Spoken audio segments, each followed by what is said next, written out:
Come with umbrellas, 2018 in that Porsche Carrera. Go your pouch, racks in a quarter ounce, two accounts, large amounts, shop around.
Sebelumnya perkenalkan, saya Rifa sebagai moderator, Laura dan Amanda sebagai pembawa deskripsi kasus, Karen sebagai pemateri 1, Fatmawati sebagai pemateri 2, Mutiara sebagai pemateri 3, Novia dan Ergi sebagai pemeran reka adegan, dan Aska Fazria sebagai pentasnya. Untuk deskripsi kasus akan disampaikan oleh Laura dan Amanda. Kepada Laura dan Amanda dipersilahkan.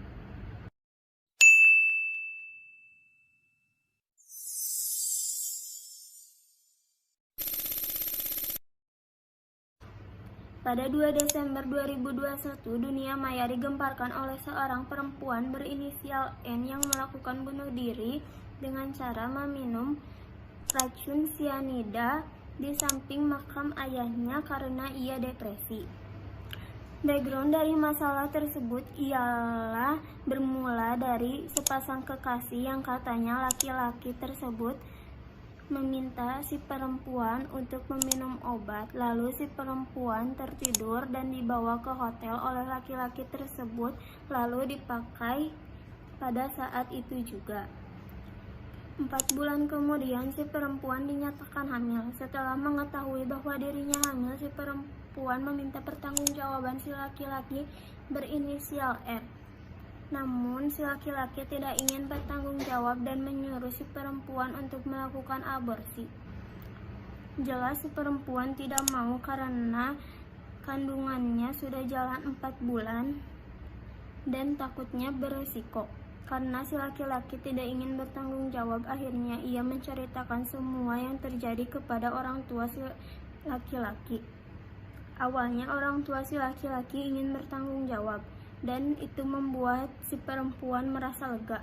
Setelah sampai di rumah, orang tua si laki-laki malah mengatakan hal yang bertolak belakang.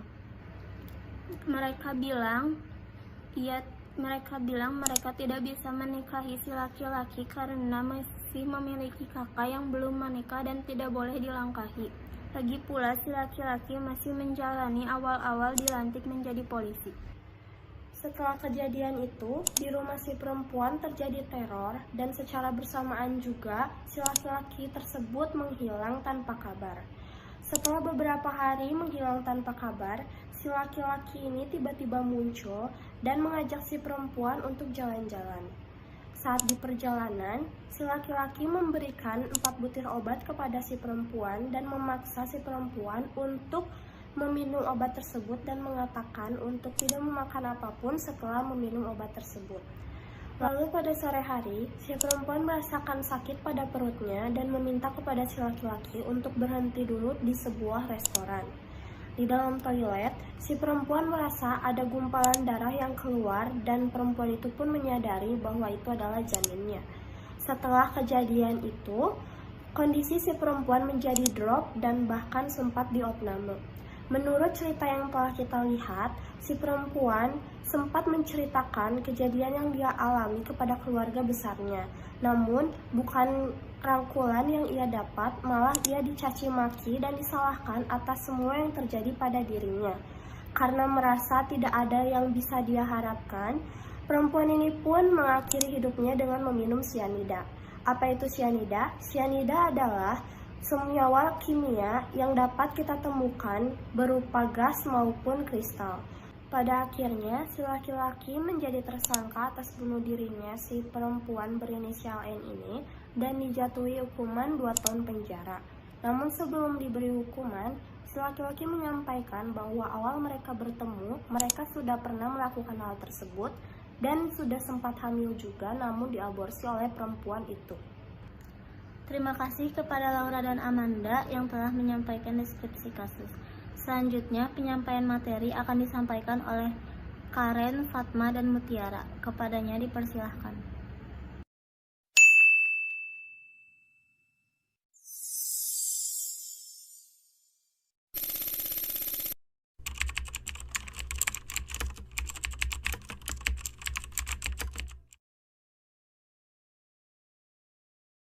Terima kasih kepada moderator yang telah memberikan saya kesempatan untuk menyampaikan materi.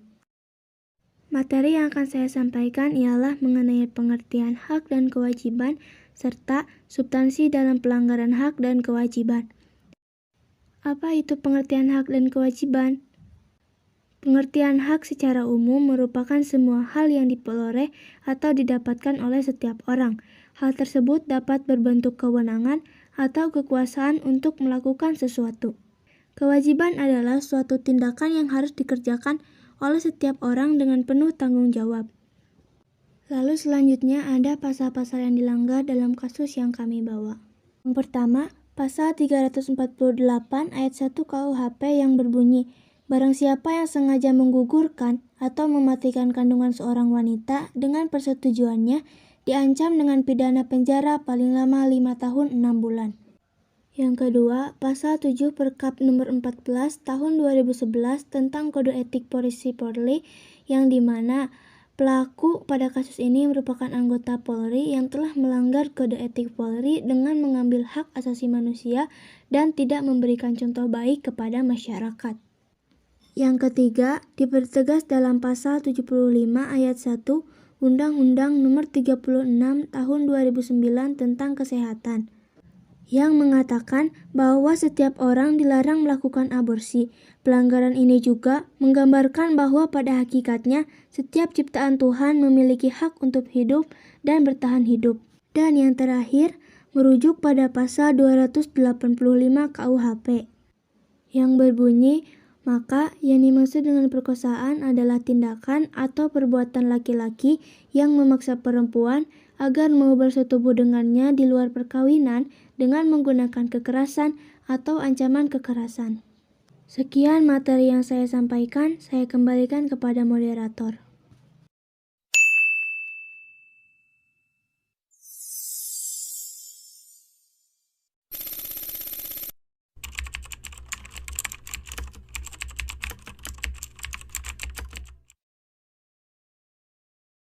Materi yang akan saya sampaikan ialah mengenai kasus pelanggaran hak dan pengingkaran kewajiban warga negara.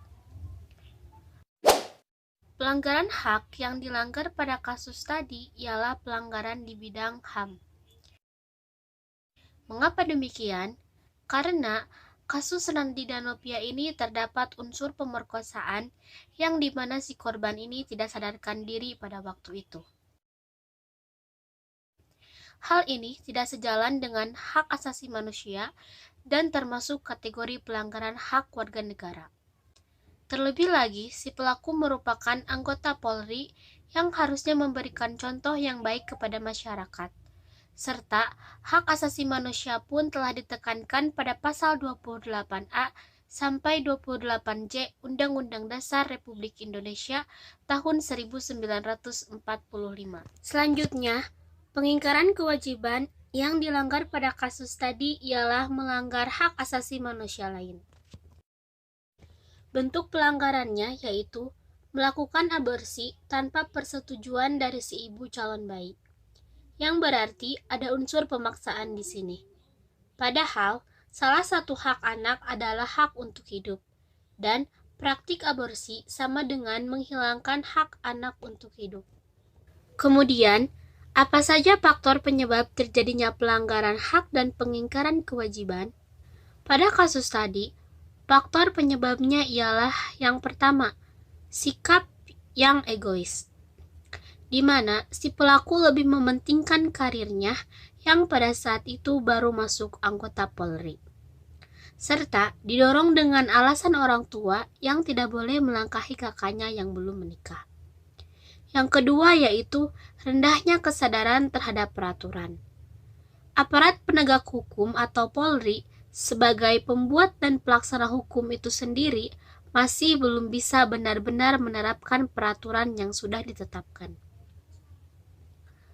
Malahan, pada kasus tadi pun aparat penegak hukum yang seharusnya sebagai pelaksana malah melanggar hukum. Yang ketiga yaitu adanya kesempatan untuk melakukan pelanggaran. Karena si korban ini terlalu penurut dan mudah dibodohi, sehingga dia rela menerima apa saja yang dilakukan si pelaku. Hal itu memberikan kesempatan bagi si pelaku untuk melakukan pelanggaran hukum dengan mudah.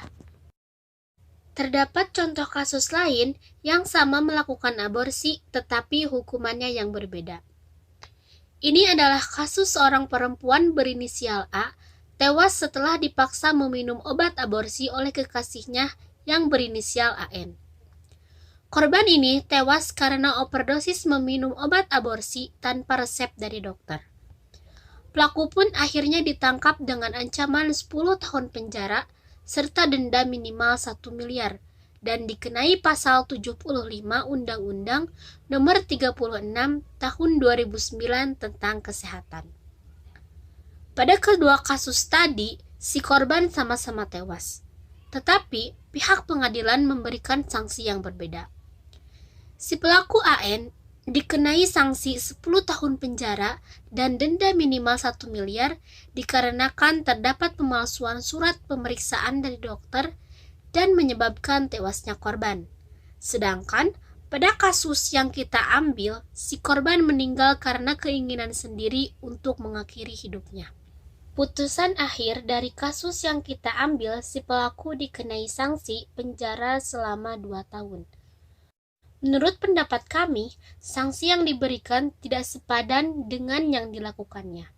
Seharusnya si pelaku dikenai hukuman yang lebih berat dari itu, karena tindakannya menyebabkan si korban depresi hingga mengakhiri hidupnya. Sekian materi dari saya. Untuk selanjutnya, saya kembalikan kepada moderator.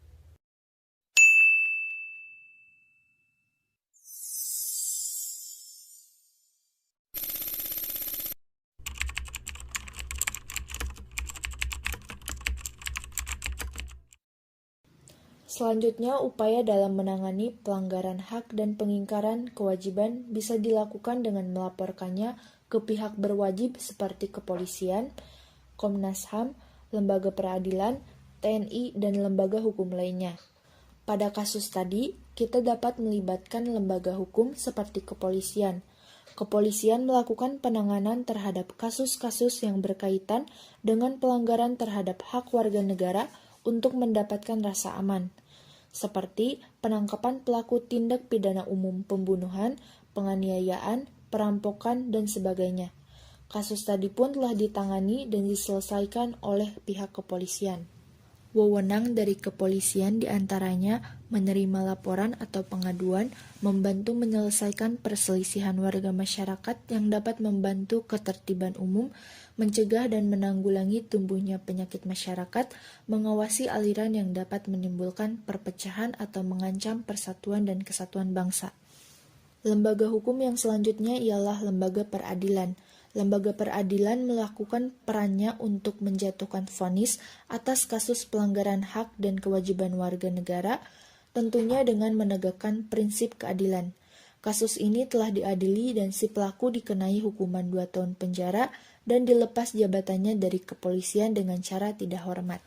Wewenang dari lembaga peradilan diantaranya 1. Menyatakan sah atau tidaknya penangkapan, penahanan, penghentian penyelidikan, atau penghentian tuntutan.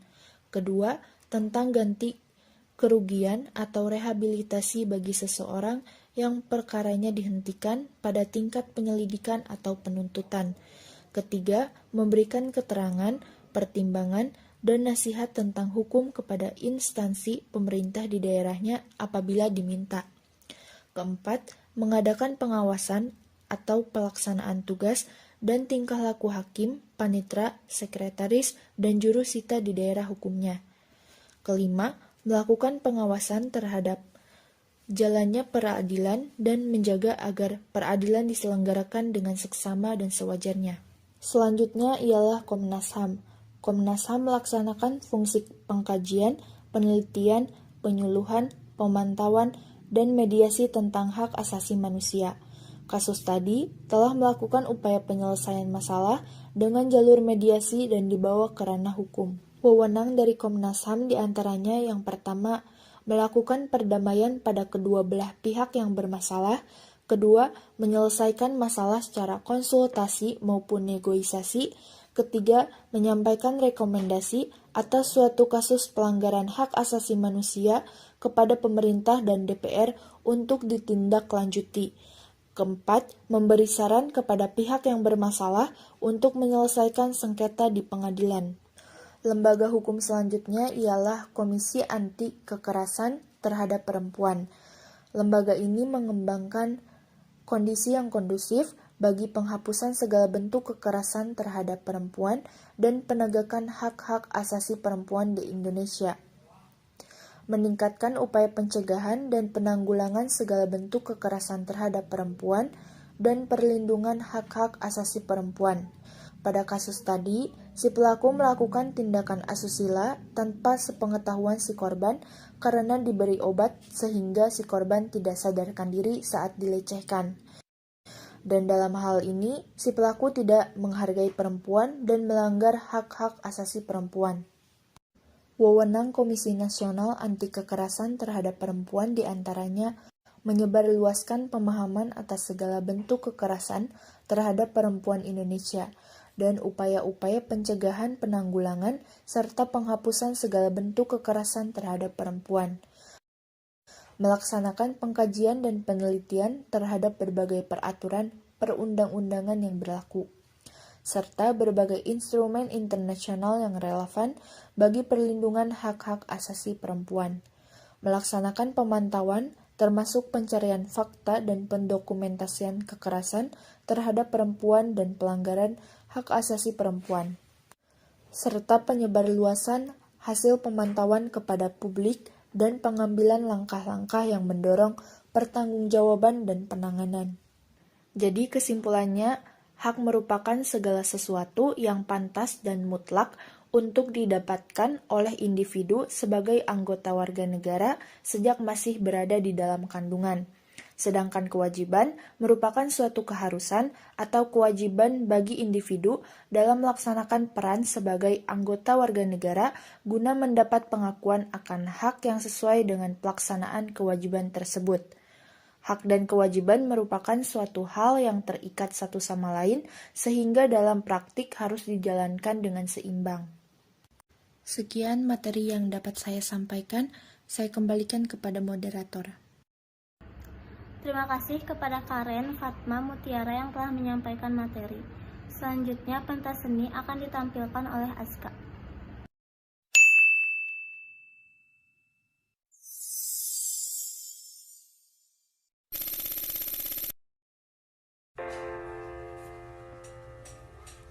Rinai hujan basahi aku, temani sepi yang mengendap. Kala aku mengingatmu dan semua saat manis itu.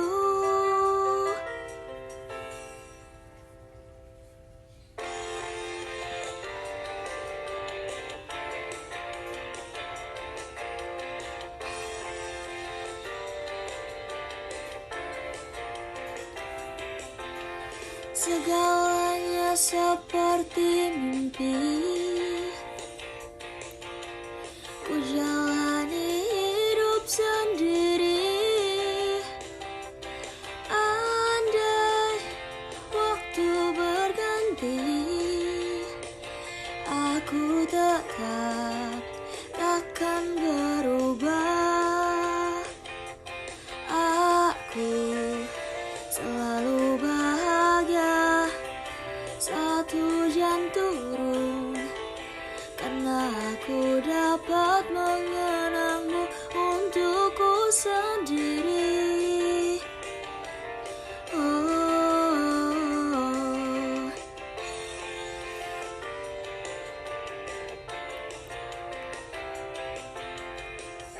selalu ada cerita tersimpan di hatiku tentang kau dan hujan, tentang cinta kita yang mengalir seperti air. Aku selalu bahagia saat hujan turun, karena aku dapat mengenangmu untukku sendiri. Oh, aku bisa tersenyum sepanjang hari, karena hujan pernah menahanmu di sini.